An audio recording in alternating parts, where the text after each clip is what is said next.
धनुजात्रा महोत्सव जहाँ को पृथ्वीर सर्वबृहत मुक्त आकाश रंगमंच बोली कहुच्छी गत 24 तारीख दिन धनुजात्रा महोत्सव उद्घाटन हो जाइए। पौष पूर्णिमा दिन पर्यंत कंस निधन हेबे एवं धनुजात्रा महोत्सव परिसमाप्ति हेब। 78 वर्ष धरी ए धनुजात्रा महोत्सव गोटे ऐतिहासिक पृष्ठभूमि उपरे देशर स्वाधीनता हेबार परवर्ती समय एठी मिठा बांटी की लोके उत्सव मनाइले एवं ताकू गोटे कंसर चरित्र देकर धनुजात्रा पर्व से दिन पालित होछि। एवं आज जदि मुक्त आकाश रंगमंच सारा दुनिया रे प्रतिष्ठित हो सारी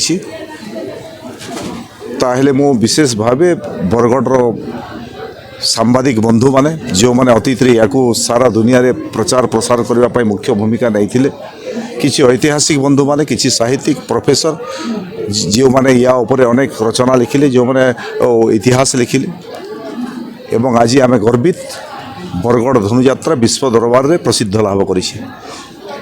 धनुजात्रा महोत्सव को देखिबापई ओडिशा बाहर एवं लाइव टेलीकास्ट जरिया रे